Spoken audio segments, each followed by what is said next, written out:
আসসালামু আলাইকুম, আমি মোহাম্মদ জাহিদুল ইসলাম চৌধুরী বলছি আইকন কম্পিউটার টেকনোলজির পক্ষ থেকে আন্তরিক অভিনন্দন। আজকে আমি হেডার ফোল্ডার এবং পেজ নাম্বার নিয়ে আলোচনা করব। শুরুতে বলে রাখি হেডার ফোল্ডার কেন করতে হয়। আপনি লক্ষ্য করলে দেখবেন প্রতিটা বইয়ের উপরে লেখা থাকে, যেমন উচ্চ মাধ্যমিক পদার্থবিজ্ঞান বা উচ্চ মাধ্যমিক গণিত, প্রত্যেকটা বইয়ের পৃষ্ঠার উপর কিন্তু লেখা থাকে, আবার নিচে থাকে কিন্তু পেজ নাম্বার। তাহলে এগুলা কিভাবে করবেন? এগুলা করার জন্য আপনি হেডিং এ গেলাম। হেডিং এখানে অনেক ধরনের স্টাইল আছে, এখানে বিভিন্ন ধরনের বিভিন্ন কালারের স্টাইল আছে। আপনি চাইলে যে কোনো একটা স্টাইল এখান থেকে চয়েস করতে পারেন। মনে করেন আমি এখানে ক্লিক করলাম, এখানে লিখলাম আইকন কম্পিউটার টেকনোলজি।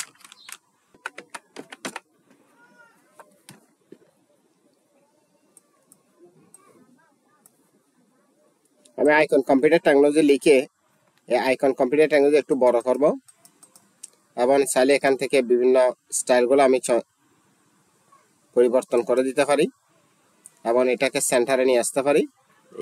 ঠিক আছে, তাহলে আমার হেডারের কাজটা শেষ। ঠিক আছে, এরপরে হেডারটা যদি আমি এই কাজ শেষ হয়ে যায় বা আমার যেভাবে করতে চাচ্ছি সেভাবে যদি হয়ে যায় করব, আর না হলে এখান থেকে বিভিন্নভাবে আমরা অর্থাৎ মডিফিকেশন করব। ঠিক আছে, এখন আমার কাজ শেষ, আমি এই ক্লোজ হেডারে ক্লিক করব। ঠিক আছে, তাহলে আমি যদি এখন এন্টার দিই, দেখেন প্রত্যেকটা পেজের উপরে কিন্তু আইকন কম্পিউটার টেকনোলজি অটোমেটিক হয়ে গেছে এবং সাথে পেজ নাম্বারও কিন্তু হয়ে গেছে।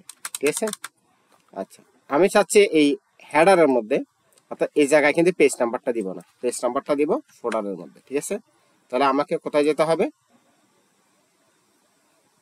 এখানে হেডারে ক্লোজ করে আমি ফোল্ডারে চলে যাচ্ছি, ইনসার্ট ফোল্ডারে গেলাম। ঠিক আছে, ফোল্ডারে গিয়ে এখানে বিভিন্ন ধরনের স্টাইল আছে, আমি যে কোনো একটা স্টাইল এখানে কিন্তু আমি চয়েস করতে পারি। মনে করেন আমি এটা ক্লিক করলাম, এখানে ডেল লেখা আছে, আমি ডেল দিচ্ছি না, এখানে শুধু দিব মনে করেন কি দিব, এখানে ম্যাথ, MATH ম্যাথ।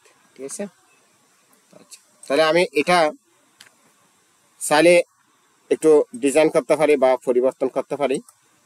এটা চাইলে আমি এভাবে শুরুতে দিতে পারি বা সেন্টারে দিতে পারি। হ্যাঁ, এরপরে আমি এটাকে একটু কালার করতে পারি, অথবা মনে করেন এখানে এভাবে কালার করলাম, একটু বোল্ড করলাম। ঠিক আছে, একটু বড় করে দিলাম। এরপরে আমি হেডার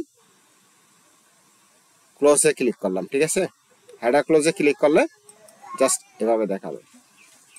তাহলে একটু লক্ষ্য করে দেখেন, এখানে উপরে আছে কিন্তু কি আইকন কম্পিউটার টেকনোলজি, নিচে আছে কিন্তু ফোল্ডার। ঠিক আছে, এরপরে চাইলে আপনি পেজ নাম্বারও দিতে পারবেন। পেজ নাম্বার এখানে অনেক ধরনের স্টাইল আছে।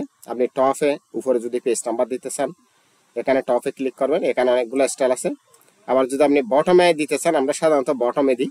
হ্যাঁ, তাহলে বটমে ক্লিক করে এখানে মার্জিন, কারেন্ট অনেকগুলো অপশন আছে, আপনারা ক্লিক করে করে দেখবেন। আমরা সাধারণত টপে দিই না, মানে এটা বটমে দিই। তাহলে বটমে যেহেতু দিই, তাহলে এখানে ক্লিক করবো, এখানে বিভিন্ন ধরনের কিন্তু স্টাইল আছে, আমি যে কোনো একটা স্টাইল এখান থেকে নিতে পারি। ঠিক আছে, এখানে মনে করেন আমি বিভিন্ন স্টাইল, এই স্টাইলটা নিতে পারি চাইলে, যেমন এখানে স্টাইল হয়ে গেছে, এটা আমি ফোল্ডার থেকে করে ফেলতে পারি, আবার পেজ নাম্বার আলাদাভাবে করতে পারি। ঠিক আছে, তাহলে আমি এটা ক্লোজ করে দেবো, ক্লোজ করে এন্টার দেবো। আপনি চাইলে পেজ নাম্বার এখানে টপ থেকেও পেজ নাম্বার করতে পারবেন, বটম থেকে করতে পারবেন, মার্জিন থেকে করতে পারবেন, কারেন্ট থেকে করতে পারবেন। তো যে কোনো ভাবে করা যায়, আমি বটম থেকে করতে পারি বা যে কোনো ভাবে করি। তো এখানে আমি ক্লিক করলাম। ঠিক আছে, ক্লিক করার পরে আমি যদি এখানে চাই যে অর্থাৎ এই পেজ নাম্বার আমি কত থেকে শুরু করব, আমার ফরম্যাট পেজ নাম্বার এখানে মনে করেন আমি 3 থেকে চাচ্ছি, তাহলে এখানে 3 করে দিলাম। যদি আমি 1 থেকে শুরু করতে চাই, তাহলে এখানে 1 করে দিব। তাহলে 1 করে দিলে তাহলে প্রথম পেজ 1 থেকে শুরু হবে, মনে করেন এখানে আমি এখন 1 থেকে শুরু হবে। ঠিক আছে, আর আমি যদি চাচ্ছি না আমি প্রথম পেজ কত অর্থাৎ 10 থেকে শুরু করব, অর্থাৎ 10 থেকে শুরু করব, তাহলে আমি এখানে ওকে করে দিলাম। ঠিক আছে, তাহলে আমার প্রথম পেজ কিন্তু 10 নম্বর পেজ হয়ে গেল। তাহলে 10 নম্বর পেজ হয়ে গেলে এখানে আমি এখানে ক্লোজ হেডার এন্ড ফোল্ডারে ক্লিক করব। ক্লিক করার পরে তাহলে এখানে আমার প্রথম পেজটা কিন্তু 10 নম্বর দেখাচ্ছে। তাহলে এন্টার দিয়ে আমি যদি কিবোর্ড থেকে নিচের দিকে নামি, তাহলে এখানে দেখেন প্রথম পেজ 10 নম্বর, দ্বিতীয় পেজ 11, এরপরের পেজ কি 12, এভাবে দেখাবে। ঠিক আছে, আমার ভিডিওটি যদি ভালো লেগে থাকে অবশ্যই লাইক কমেন্ট শেয়ার করুন। পরবর্তী ভিডিও পাওয়ার জন্য আমার চ্যানেলটি সাবস্ক্রাইব করে রাখুন, পাশে থাকা বেল বাটনে ক্লিক করুন। সবাইকে ধন্যবাদ। আসসালামু আলাইকুম।